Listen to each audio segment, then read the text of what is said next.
have been developed, leading to the adoption of the laws on science and scientific activity and on innovative activity.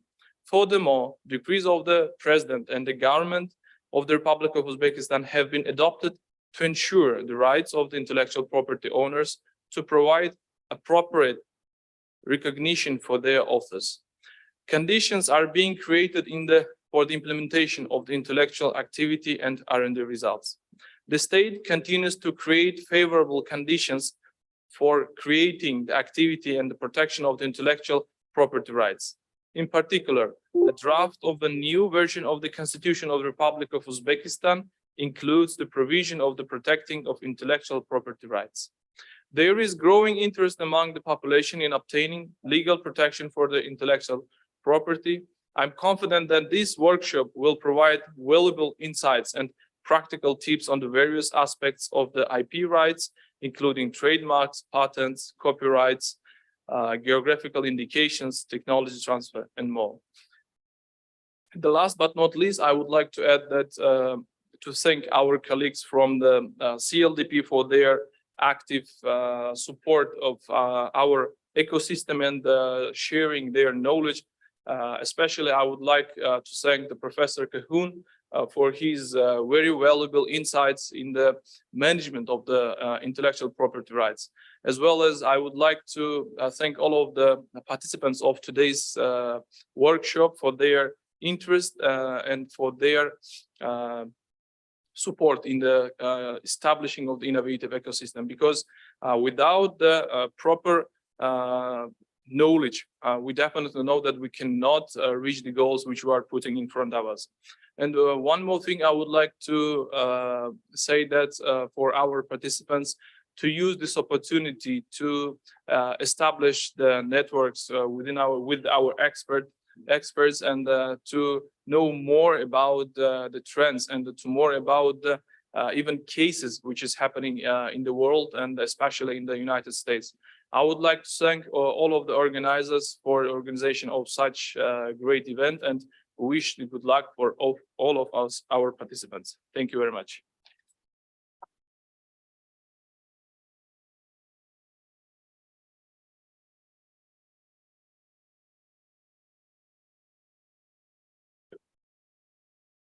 Good morning. It is a genuine pleasure to be here in Uzbekistan. I have been working with the Commercial Law Development Program for 20 years, and I've traveled to many parts of the world, and Uzbekistan is one of the most pleasant places that I've come to. My name is James Philby, and I am a lawyer with the U.S. Department of Commerce Commercial Law Development Program, or CLDP. And CLDP is a division of the U.S. Department of Commerce that advises foreign governments all over the world in the international commercial law standard.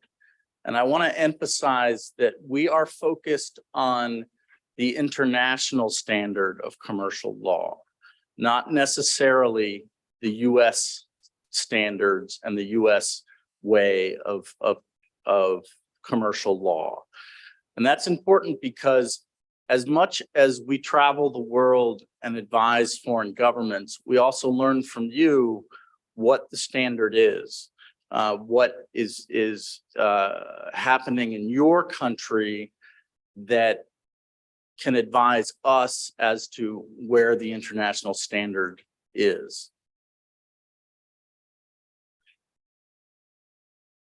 The goal of this project that we are hoping to work on for the next 2 to 3 years is to develop a technology transfer office here in Uzbekistan that will advise students, faculty, entrepreneurs in how to, one, protect their intellectual property rights, and two, how to commercialize their innovations.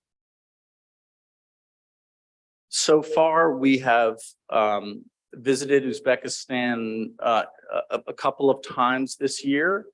We're here now for this discussion of IPR and technology transfer. We will have a webinar for the group in September, and we will return in November to do more in-person programming. The important thing that I would like to communicate to you is that what I can do for you is find expertise, the best expertise in the world, to solve any of the problems or help you reach the goals that you are trying to reach in your country for intellectual property rights, for commercialization, for technology transfer.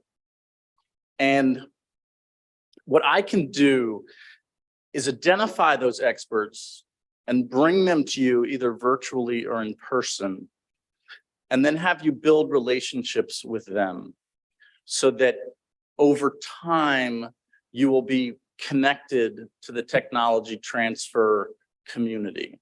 That's my goal. And really the whole process over the next couple of years, we're going to talk about IP policy. We're going to work on what we call disclosure statements. We're going to have workshops where we have licensing negotiations. All these things are to prepare you to have a technology transfer office that is a center of knowledge for all the universities in Uzbekistan. And in that process, each university may set up its own office separately. So we don't know where the technology transfer office will be yet. It may conveniently be here at the Agency of Innovative Development. It may be effective to have that technology transfer office in one of the universities and have that main university be a resource for other universities. But we'll learn what is best for Uzbekistan from you. And again, what I can offer to you is to bring the best expertise with knowledge of best practices in these areas to help you develop the technology transfer office that is best for Uzbekistan. So I'd like to thank everyone for putting this together.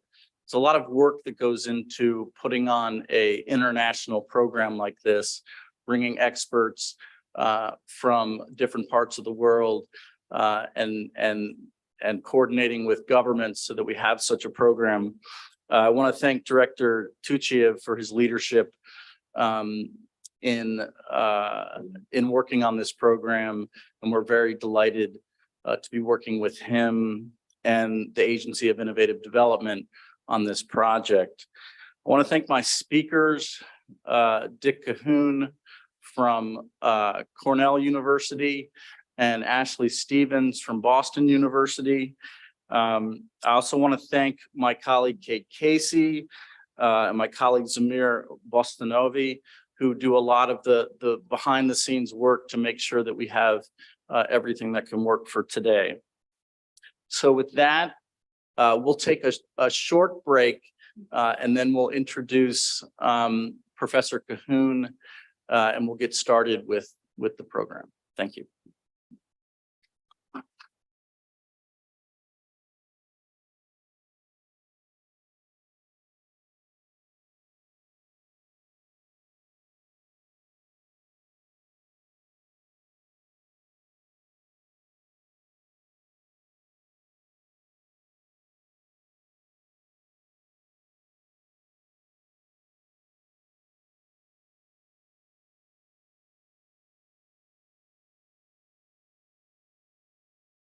So colleagues, I'll introduce Dr. Professor Richard Cahoon from Cornell University.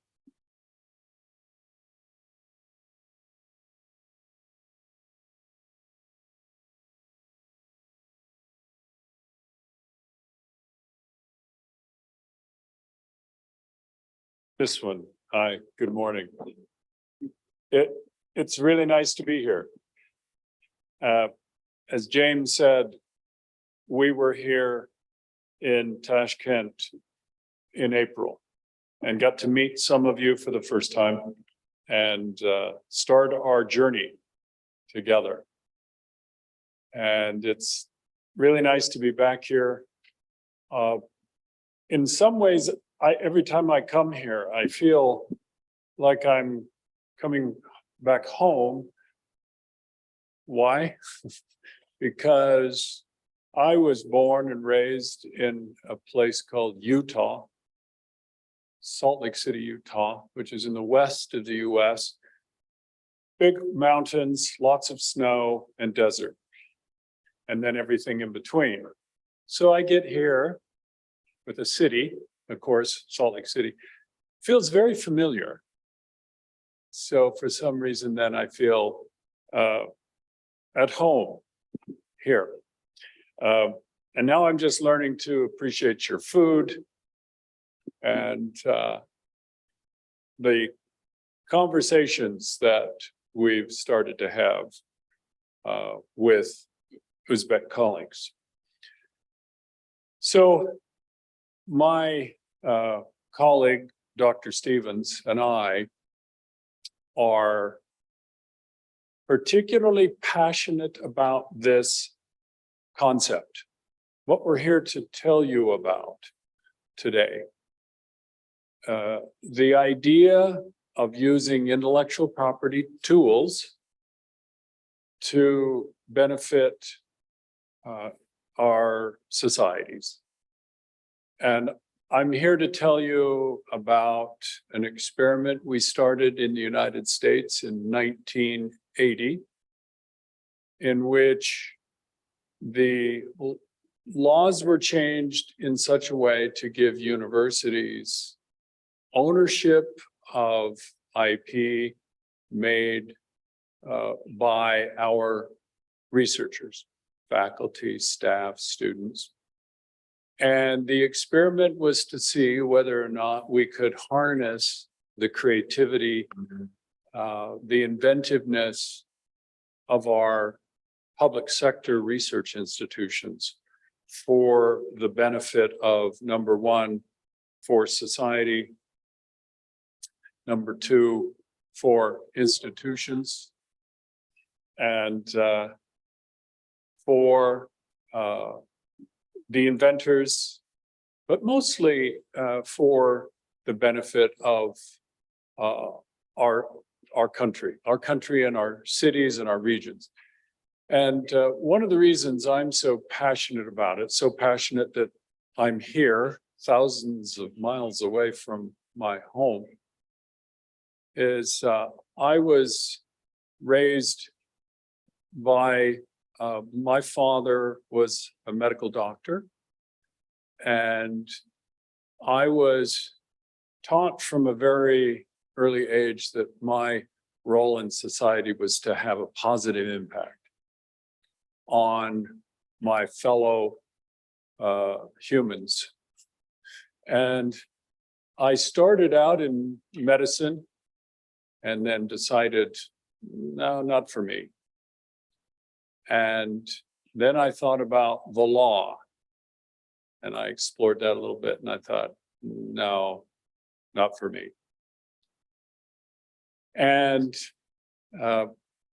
along the way, I realized that I'm an inventor, and that through invention, maybe I could have an impact on my fellow humanity. And so for me, it began a personal journey of realizing that for me, the best way to have impact, positive impact in the world, was to help other inventors, institutions, particularly universities, entrepreneurs, to realize their dreams of a better world, better health, better agriculture, better environment, to mitigate problems. I believe that inventors give us hope because we all know every day we hear more reasons why hope is in short supply. But all you have to do is stop and look back in history and how inventors have changed the world for the better. And so that's what drives me personally. I was really privileged to work at Cornell University. And they asked me to work on the development and commercialization, startups, new products, new services based upon Cornell inventions. But I'm not here just to talk about Cornell. I'm here to tell you about this big experiment in the US called intellectual property technology transfer. This harnessing of our public sector research institutions and channeling all of that creativity into economic development, new jobs, new products and services, and an excitement, something we call the creative economy and an innovation ecosystem. Now, I'm a believer that what we have experimented with, and I will tell you that it's been, we think, a great success.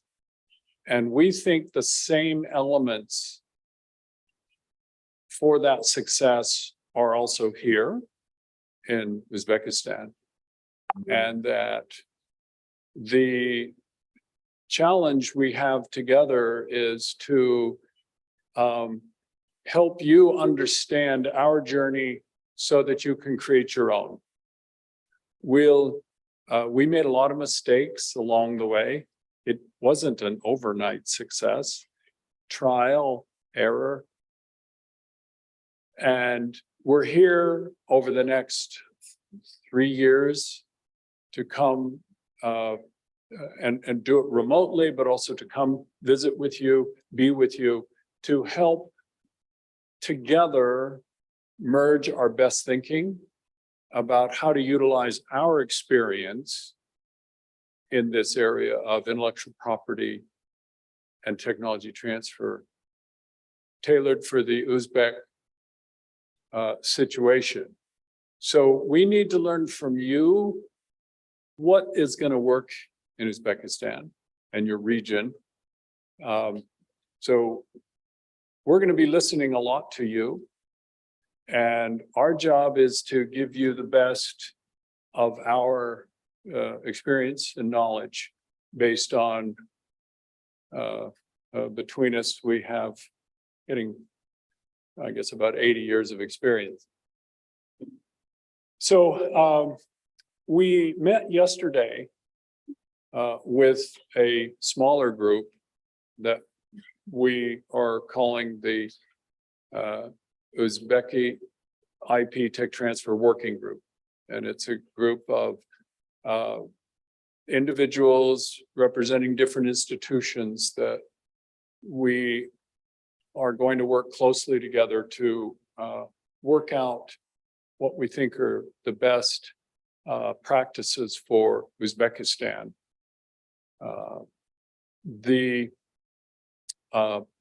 The idea is to focus our attention with the working group to develop policies and practices that we all hope will be optimal for Uzbeki institutions and for society in general.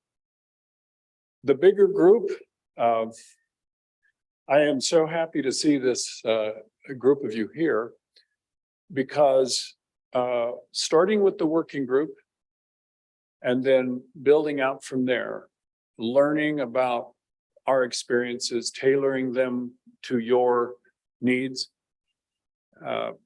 We think that this group here can make a change in Uzbeki society for the better.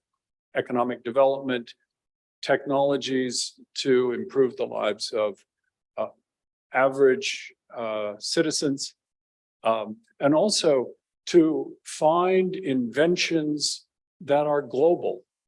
Everywhere I go, everywhere Dr. Stevens and I go, we find inventors who are producing solutions not just for their region, it's not just for their country. Oh, there's plenty of those, and we love those.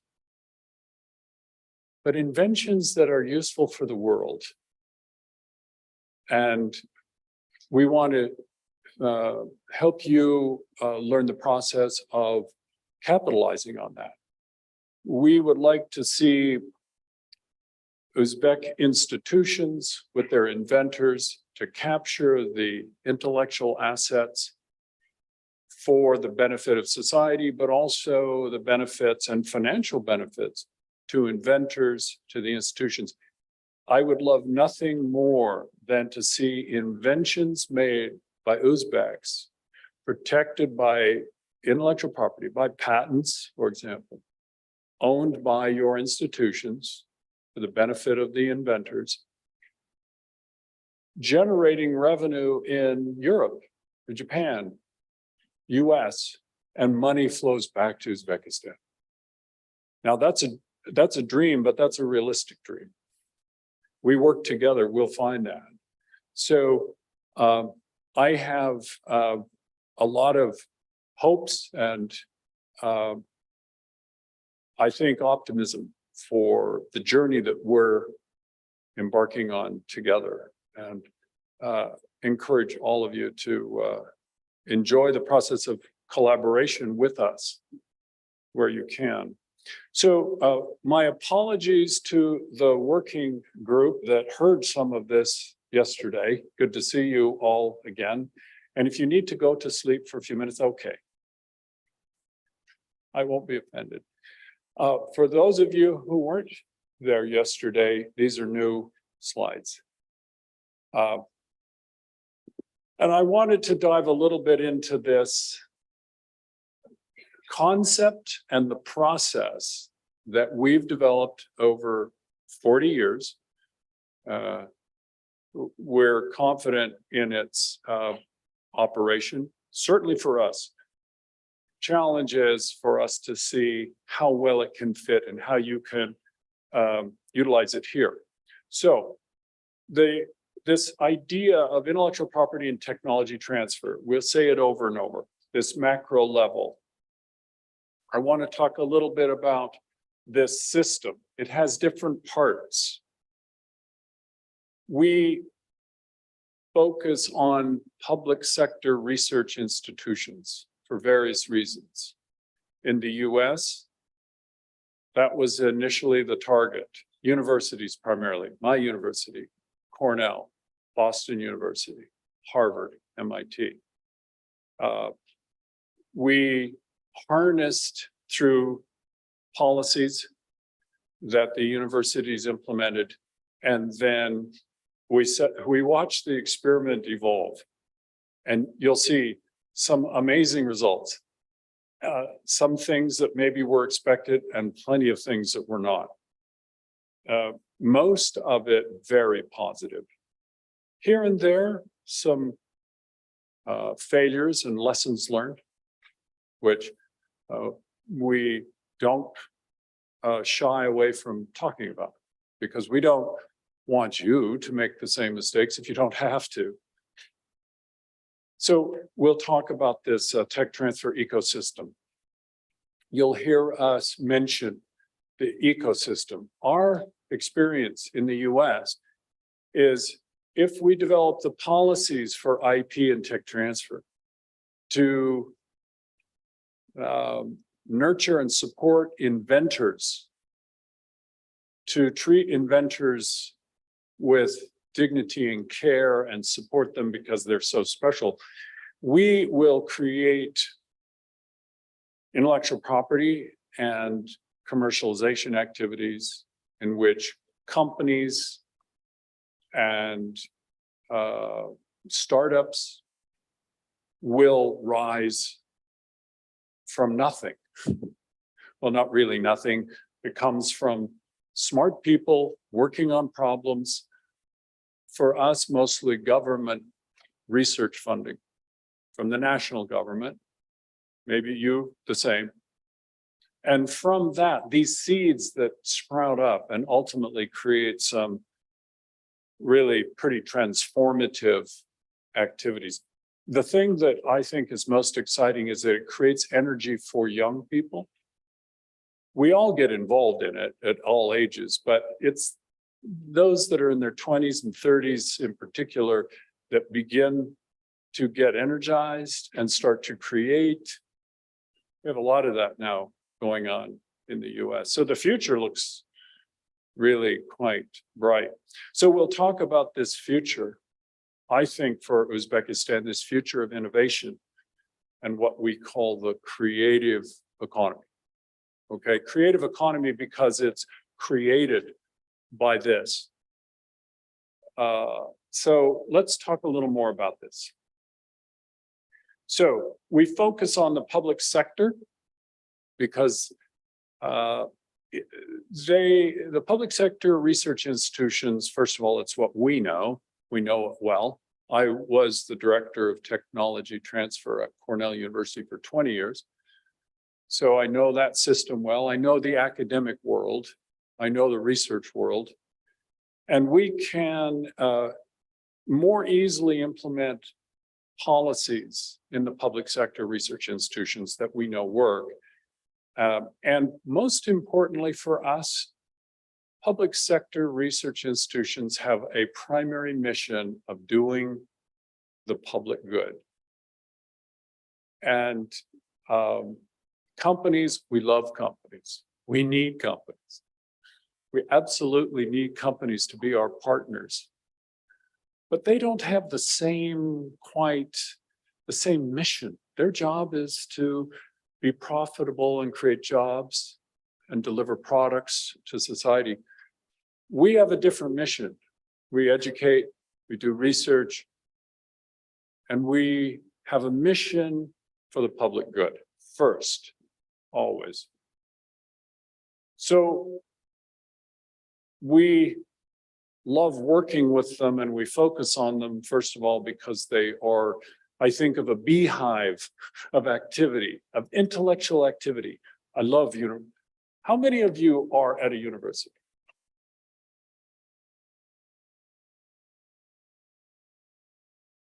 Many. Well, I love universities. I also get really frustrated with universities. You know what it's like.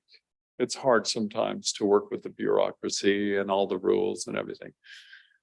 But we love them. We love university. They are one of the great inventions of human history.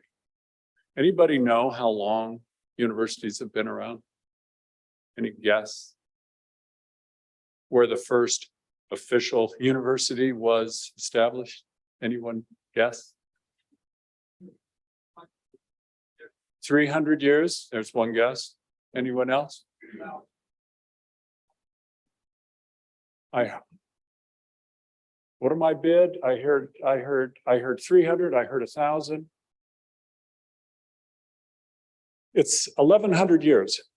1,100 years of tradition since the first university was founded in Fez, Morocco. And when was Oxford founded? 1,100. Dr. Stevens is an Oxford man.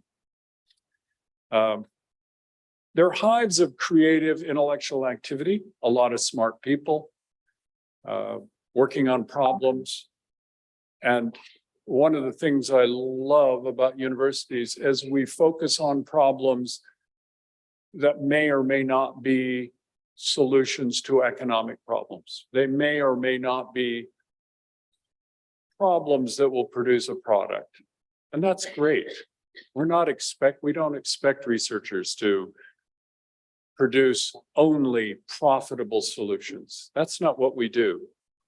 we pursue knowledge, and we pursue the frontier of knowledge.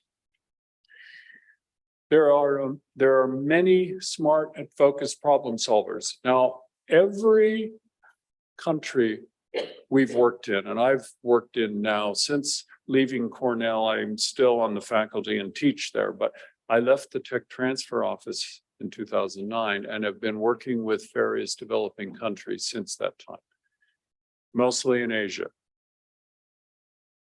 And I have a belief that there are smart, focused problem solvers and inventors everywhere.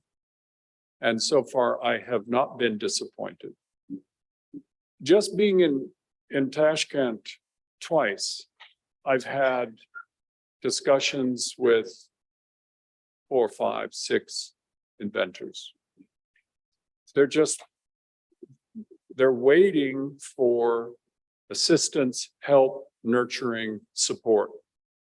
So, do you have inventors here in your research institutions? Absolutely. So, our challenge is to help develop a system for them. As I say, one of the things, practically speaking, the reason we focus on public sector research institutions is because usually they receive public funding, and we can talk to them about having certain kinds of controls, policies that we think assure that this process that we're talking about will ultimately benefit the public good and the institutions.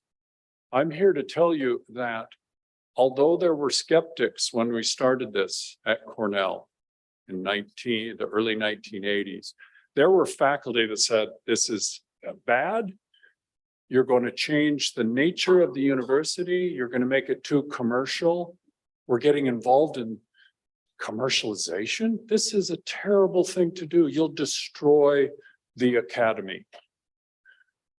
And those who had the vision said, if we do it right, we will not damage, we will not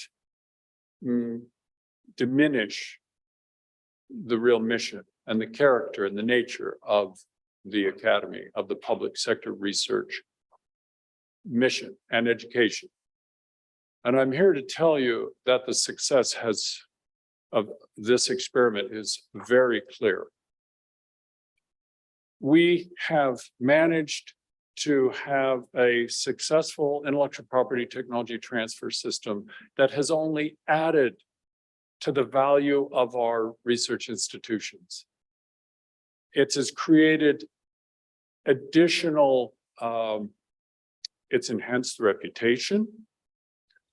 The public loves universities even more because we create things that they want.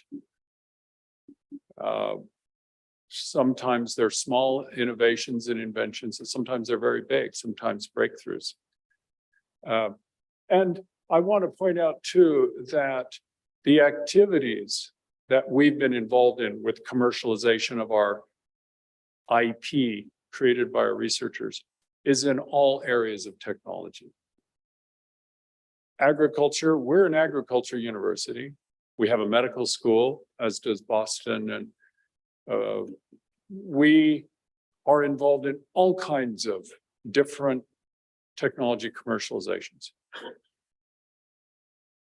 So I'm here to tell you that this concept works. Our experiment now that started in 1980 has been a big success.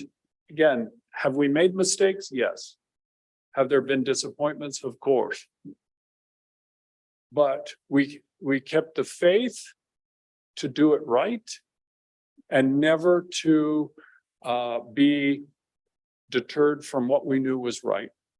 And we fought some battles. As universities, we had companies who were trying to argue that universities couldn't own their IP.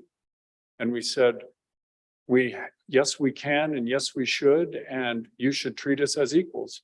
And we'll negotiate reasonable, fair, win-win commercialization arrangements. And some universities or some companies fought us very hard. But we stayed together and I'm here to say we won. And now universities are considered as equal partners in this commercialization ecosystem with companies. So what is it? It's IP based, so it's centered on intellectual property. We love intellectual property because it's such a powerful tool. Public sector research institution is our center. That's where we kind of build from. And the technology transfer. What are we transferring? Our belief is that every research institution, universities and government, they should own the IP, the patents of their researchers, own it and not sell it, and then license it to companies. And that's our model, and that's what's worked for us very well. That's the transfer. We transfer the right to commercialize. And why do we need to transfer? Why doesn't the university do it? Why doesn't the university just commercialize it itself? Well, what we learned, or we knew, was that universities are not good at commercialization. We don't know how to do it. It's not our expertise. That's what our private sector partners are for. That's what they know. They know the business. They know products and marketing. We don't do that. So we need that partner. We need to hand our patent, which is the basis for new products. And when we hand it over to them, then they can do what they do best: develop the new product, market it, sell it, and they return some financial benefit to us, the institution, and the inventors. And we make sure that they diligently develop our technology to bring it to the public, so that our technologies are being invested in and developed. That's my job, that's Ashley's job, to make sure that Cornell technology is available around the world for Uzbekis and every country in the world. And that's what I would argue. We should take the best of your inventions and make them available for the benefit of Uzbekistan and the rest of the world as well. So these are some statistics, somewhat old now, but we have numbers that are even bigger than this now. But you can see, this is what we call academic technology transfer, the innovation economy in the US. 380,000 inventions, 80,000 patents, 11,000 startups. When I was director at Cornell, we were doing about 10 startups every year because we learned how to do it. We learned to cultivate the pool of entrepreneurs, how to help them, how to nurture them, how to get them off campus and go be successful. And you can see that the big number of contribution of those inventions and that IP to the US economy. My university, Cornell, I want to show a picture because we're proud of how beautiful it is. It's in what we call upstate New York. When I say I'm from New York, everyone thinks New York City. No, this is a small town. This is Cornell University. We're up above a lake. There's about 100,000 people. And we didn't have a big economy there. And when we started, all we had were the beginnings of a tech transfer office and a hope and a dream and intellectual property tools, and the rest. We implemented a strategy to create startups and to license companies. And now there are many little startups, and now they're medium-sized companies in Cornell. But one of the things I want to point out here is that we were founded in 1865, and our primary mission is teaching. Teaching's number one. So students always come first. Scholarship, academic publications, academic freedom, and of course, research. We also have a big function called extension, where we take information, started with agriculture, where we took technology, technical know-how to farmers, and now we apply it in various ways. But what I want to point out is that since 1980, we now have IP tech transfer. And this slide is here to tell you that we didn't take anything away from the university. We just added to it. So here's a little bit of the process. So the working group got this yesterday, but let me point out how this process works. Very simply, inventions are converted into patents and other IP. And that IP, then the institution licenses it to companies, startups, small, medium, large companies. The companies with the IP license and assistance from the institution and the inventors produce new products or services. And those new products and new companies produce jobs. And we've seen it throughout the US. Our universities are now engines of job creation.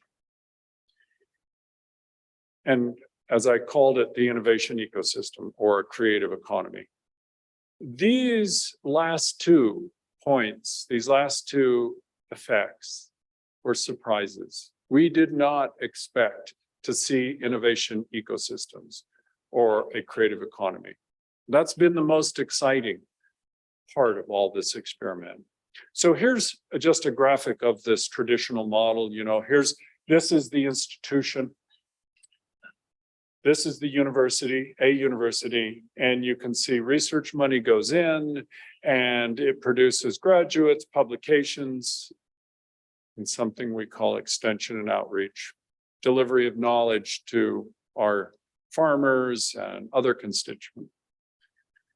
So that's the traditional model. This is the new model that we've learned. It's not new for us anymore, but maybe it's new for you. Research money comes in mostly from the national government, and we continue without changing anything. We continue to produce new graduates and research publications, extension and outreach, but also then, inventions. Now, the inventions were probably happening in the past, but the inventors they didn't have anywhere to take them. So nothing happens. Or maybe they just went out on their own. We see that with a lot of countries where they don't have a technology transfer system. Inventors have no choice. They go do it themselves or find someone to partner with. So in our model, the inventions are converted by the institution into intellectual property, and then they are licensed to companies. And the companies then use them to produce new products and services. So looking a little deeper into the institution, we have the researchers and their R&D projects. They make inventions. They then bring those inventions to what we call the TTO, you'll hear us talk about the TTO, Technology Transfer Office. Ashley and I both were directors of the TTO in our respective universities. Then we do our work. We professionals, we know IP, we know technology, we know entrepreneurship, commercialization, we know negotiation, and we put all this together to produce, first of all, patent filings and other forms of IP. And then we're ready to bring it out to the private sector. And what we need is this, the foundation of all this is IP policy. We're not going to talk about the IP policy here. The working group, we're working on it because we know that for all this to work really well, you have to have a solid foundation of IP policy. So the working group, we're going to work on that subject. So here's another diagram that shows up on the top, those are individual research institutions. And these, in case you didn't know, these are companies. Those symbols are companies. And each institution, each university, or maybe government agency will license to a different company, you see. So this is how it starts to develop. Now, I wanted to point out something else here, that once we step back and look at this process where we have the public sector research institution producing IP based on its inventions, and then we go to various kinds of early stage commercialization, pilot scale development, validation. We get very creative with helping validate and verify and improve the technology to produce these new products, services, and companies. And we start to plug in different participants in this system. First of all, entrepreneurs. Is anyone here an entrepreneur? Has anyone here started a company? Does anybody here want to start a company? Ah, yay. We want to find more entrepreneurs. That becomes very important. Entrepreneurs will take the risk of starting a new company based on the early technology of a university. Investors, we always need to find investors and good investors. Who are good investors? Well, we think they're the investors that are patient, that invest in our companies and our technology because they believe that they're doing good for society. They're not just greedy, you know what I mean? They're not just trying to make money all the time. They want to make money, and that's okay, of course. But they're patient. They understand that this is something that requires patience at certain key times. And we want these investors to be motivated by the good, the public good, and good for the institutions. We have investors who love Cornell. I'm sure Ashley has investors who love Boston University. One of the things we always tell our colleague institutions is go find your alumni who love your university, and they will often want to invest in your startups, for example. Entrepreneurs, those are entrepreneurs inside of existing companies. We need them. That's who you go to when you have a new technology. You go to an Uzbeki company who's innovative and has an entrepreneur there, who's willing to partner with you.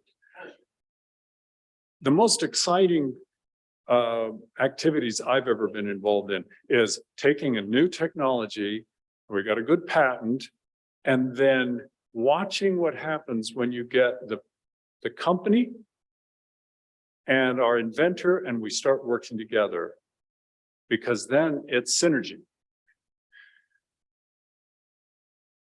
Potential licensees, these are our companies that partner with us. Do we have any private sector people here this morning? No company people? No private sector people? Okay, that's our big first challenge is we're going to need to be successful.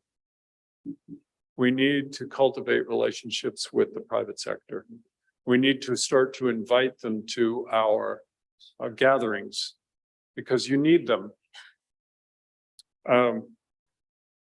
Without them, this process does not work. So we want to start thinking about how do we find the innovative companies in Uzbekistan? Tech parks, you have tech parks. They play a critical role. Tech park? Who's here from a tech park? Any tech park people? Also, a group that we want to start cultivating relationships with and getting them involved in the process. Government accelerators.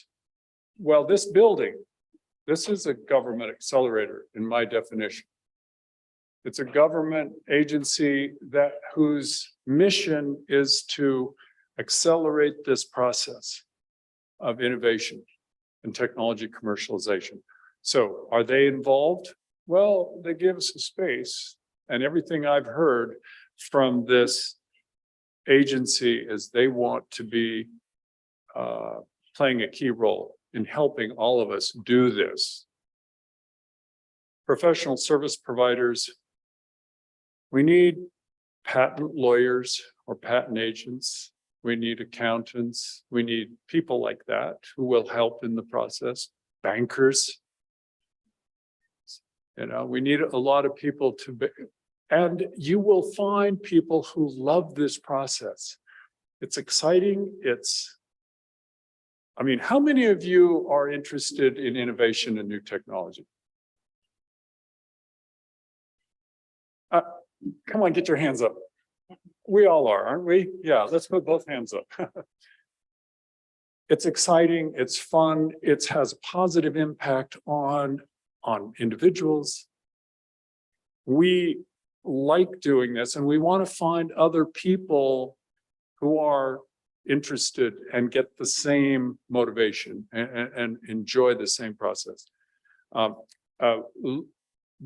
little later in my presentation, I'm going to give you, we did this yesterday with our working group, and I'm going to give you a case to work on so that you can get a little taste of what it's like to have been in our shoes over the years to get a new invention. And what is this?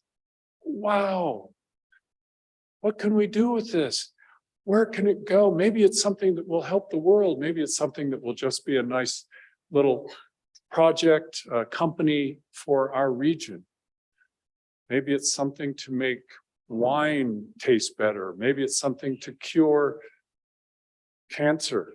You just never know what you're going to get. And so that's a lot of excitement. It's fun. And so I'll give you an opportunity to do a little of that today, to get a little taste of what it is we do. And ultimately, you will get involved in with your own institutions. Industry groups, do we have anyone here from industry? Again, if we're just public sector, I mean, first of all, we're all on the same team. I'm public sector, more or less. Ashley, long history of being in the public sector. So we share values. We see the world similarly.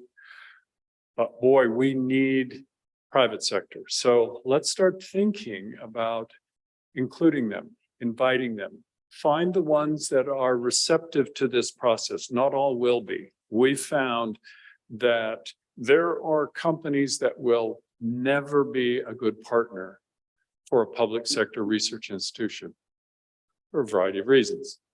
And that's okay. But our challenge is to find the ones that will be good partners. And when you find a good potential partner, you want to work as well as you can with them.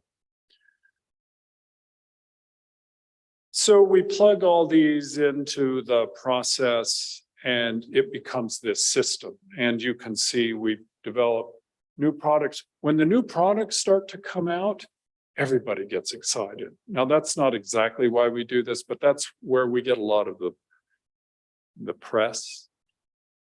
People like, oh, this, Ashley mentioned this, I think it was yesterday.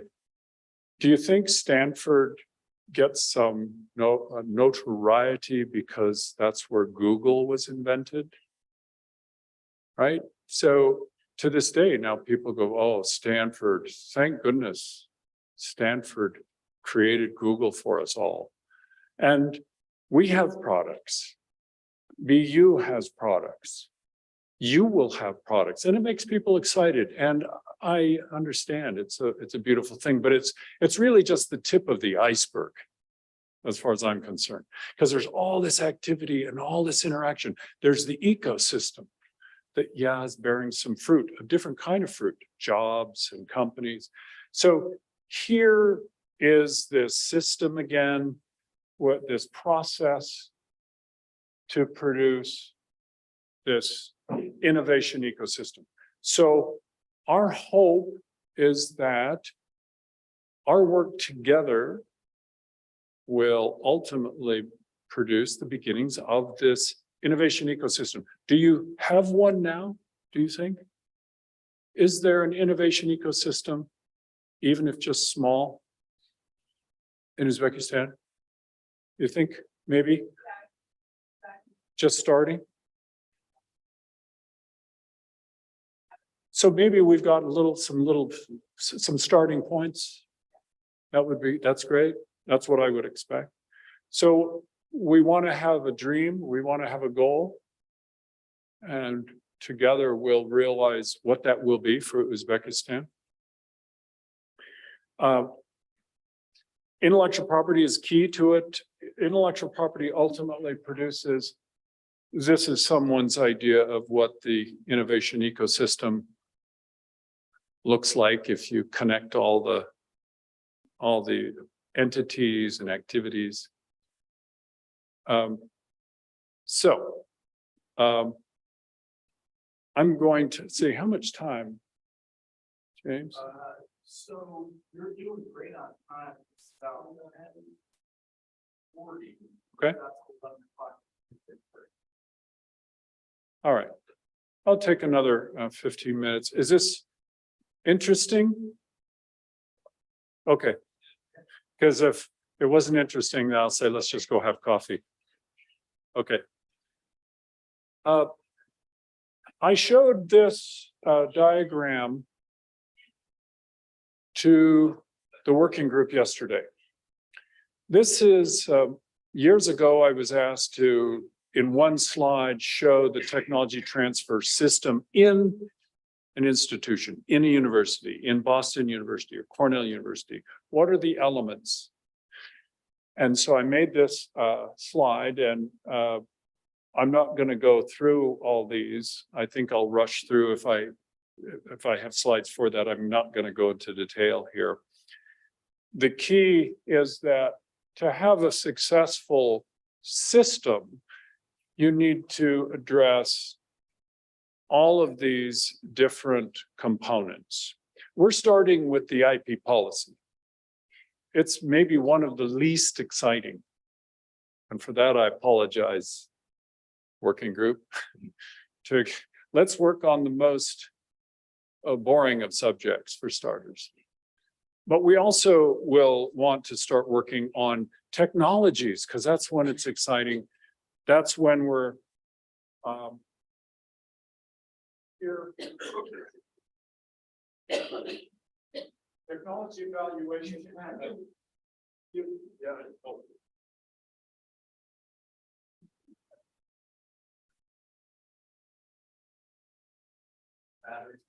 Battery's dead.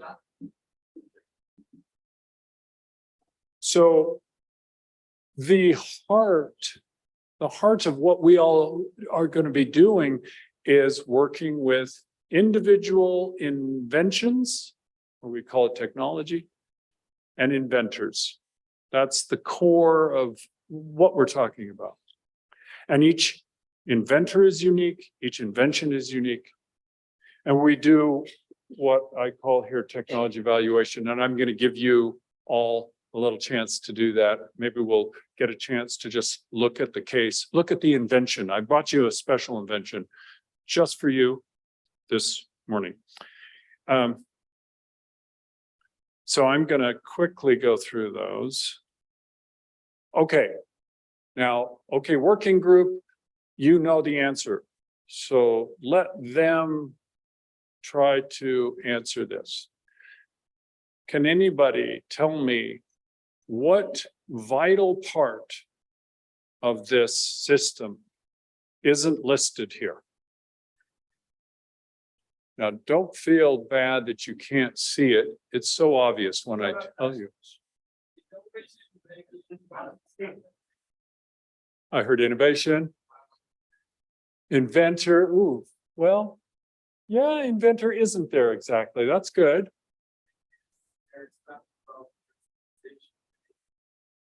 We heard that yesterday, commercialization, that should be reflected here.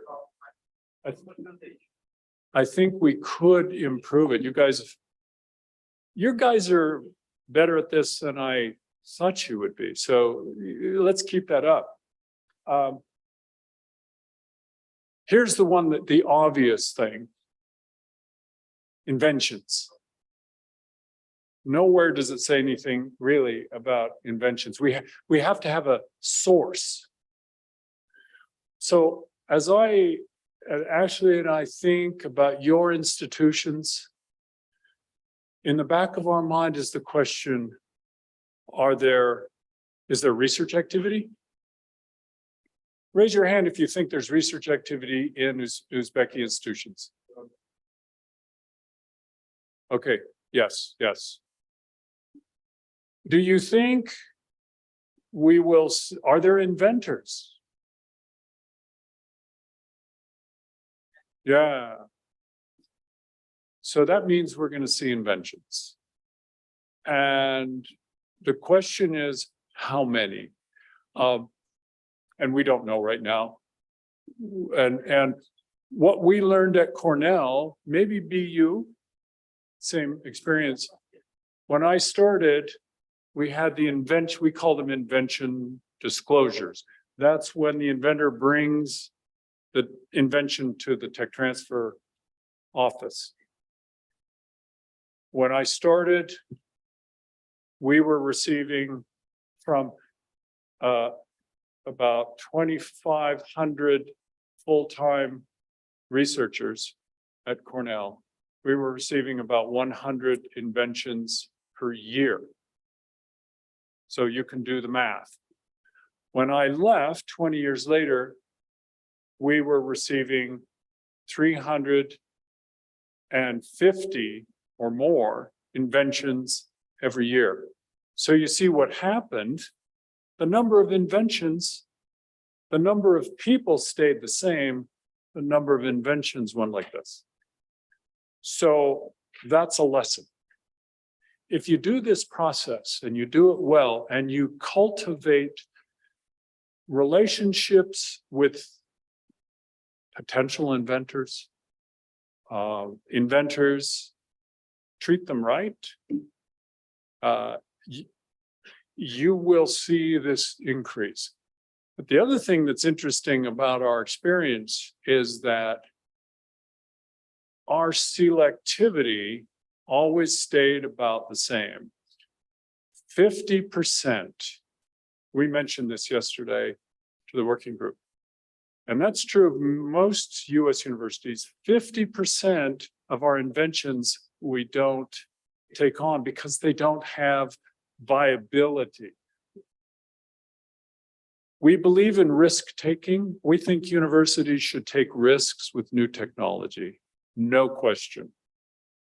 We should be the risk takers of new technology for society, because companies can't, won't, that's okay. Universities and government research agencies should take risks with new technologies. But when we do our evaluation, we realize that some technologies will never be successful because they don't have the IP quality or sufficient market relevance. Now, also one thing I mentioned yesterday to the working group, you'll hear me and Ashley talk a lot about money at times. Is the technology, does it have a value proposition? Does it have a marketplace? Can your licensee make a profit? That sounds like money, money, money. And that's true. But remember, I said that we as a public sector should do this not for the money, but for the public good. And many times our inventions are inventions that have humanitarian or philanthropic impact, and we should work on those. And we do. I'm not going to go through this. This is a diagram that shows the steps that we go through, the individual steps that we go through when we take an individual technology, says receive disclosure, and we go through all these steps, ultimately to have this license. And people have said to me, what is the best measure of success in this process? And I think Ashley and I would both agree that it's this. Licenses signed, in which the institution signs a contract with the company, in which the company is obligated, has the rights to commercialize, to make, use, and sell the products, and is obligated to return fees and royalties to go back to the institution, and we share. So just so you know, I said earlier that in the US, the universities own 100% of the patents made by its personnel. 100%, we own it. However, we have a policy that shares any revenue the university gets with the inventors. 1/3, 1/3, 1/3. 1/3 goes to the inventors, 1/3 goes to the university, and 1/3 goes to the tech transfer system. Pay for patents, pay for people like me and Ashley and our professionals. That's university owns 100%, receives the money from the company, and then shares it with the inventors. That's how it works for us. And we would argue you should consider the same. Okay. We'll take just a few minutes. I'll tell you about this invention. No, I have now, I'm the head of the Tech Transfer Office, and I've deputized you. So you're my team, and I'm going to give you this invention. And I'm going to suggest that you get in some small groups, mostly after we come back from the coffee, and talk about this invention. Okay, so here's the invention. It's a small scale lighting device. It's like a lamp. It has it's a container that has this special microbial culture of microbial species that are bioluminescent. They glow. They produce light. It's in a special culture medium and a unique apparatus design. So the apparatus, the configuration is unique, and it produces bioluminescence. It's entirely enclosed. It has no exchange of mass. You don't put anything in or take anything out. It's a little enclosed system. You have to put sunlight into it. And so that's it. Here's a little bit more. The bioluminescent culture requires periodic sunlight, typically day and night. You put it in the window. During the day and at night, it produces light that's about as bright as a incandescent or neon bulb. And then in the laboratory, the system produces light with a maximum of 1100 lumens, which is about the same as a 75-watt bulb or a 12-watt LED. And you can see that it has special geometry. And that special geometry appears to be important. These are some of its inventive features. And by inventive, this is the question we ask each and every time we get an invention. Is it inventive? Inventive means unique, and that uniqueness confers some advantage. We were talking about this in the working group yesterday with a different invention. Inventive means unique, and that uniqueness confers some advantage, some superiority, something that makes it better. If the invention isn't better, that's another reason why we won't pursue it. It has to be better in some way. And I'm here to say that these features could be claimed in a patent in Uzbekistan and also the PCT. Now, some of you may know the Patent Cooperation Treaty. We'll teach you all about this, the PCT. The PCT is a treaty, international treaty, which says that every country which is a member, including Uzbekistan, if you file a patent in that office, you can file a PCT application, which is administered by WIPO in Geneva, and potentially get a patent around the world. And I would urge all of you to think about your inventions in a global context. Okay, so here's your assignment with the BioLite. I'm going to ask you, we did this yesterday, what questions should you ask the inventors? You sit down and you talk to the inventors, what questions? And then decide if you should file a national patent application or PCT. Basically, yes or no on an Uzbeki patent, yes or no on a PCT, and how might you commercialize the invention? Okay, so let's see, how might you get into groups? Because what I'm going to do, you don't have to be in groups. It's up to you. If you want to get in groups, fine. If you don't, that's okay. What I'm going to do is when we get around to talk about your thinking, I'll just ask for people to volunteer and you can tell me what your thoughts are, okay? So is it a good time for coffee? Okay. So let me put these up again so you can see again the invention. It's a small lamp. Does everybody understand what the invention is? It's a little, and I want one. I want one in my house.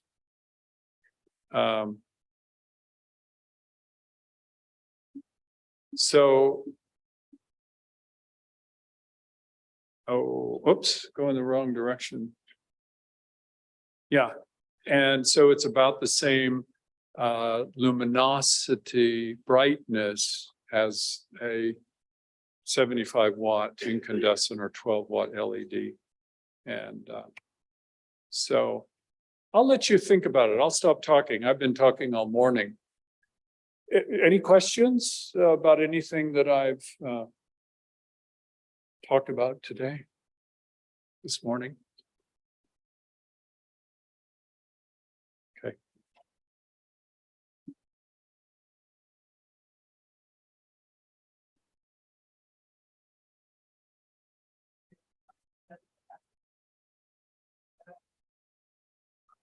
Okay. So the suggestion is that you would read and tell me when I could change. Could you read that for everybody? Oh, let's see.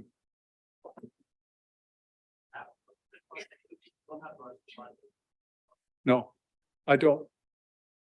Oh, maybe I do. Oh.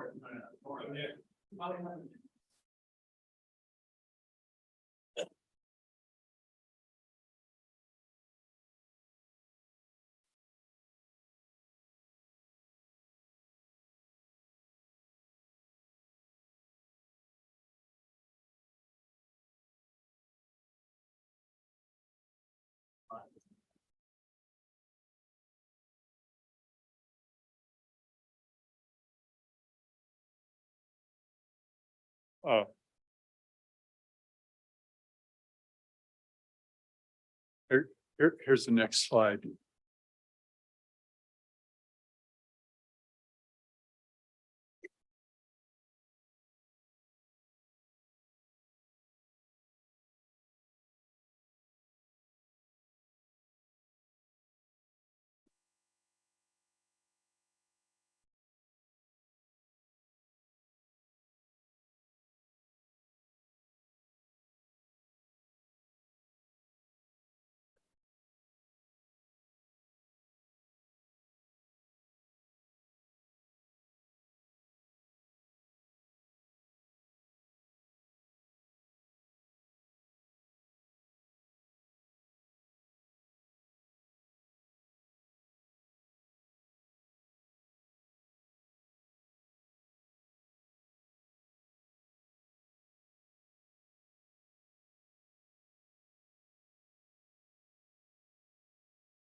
Okay.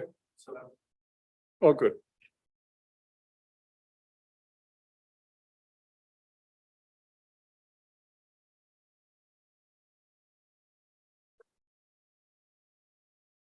That'll work.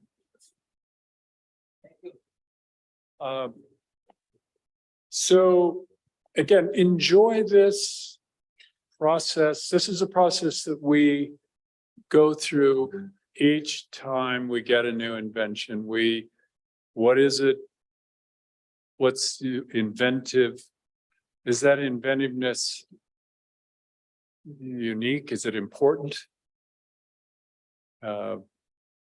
And I think the most important thing, you don't have to be an expert in the technology. I think you have to be a person with a lot of common sense. I hope that those two words translate. Use your judgment, use your intuition. What do you think? And give it your best thinking. And can we go have coffee? James, is coffee ready?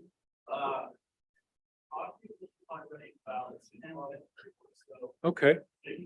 Well, we could just let people chat. Oh, put the Russian. You're going to put the Russian up? Sure. Oh, coffee is ready. Who would like coffee? 2 hands? Yeah.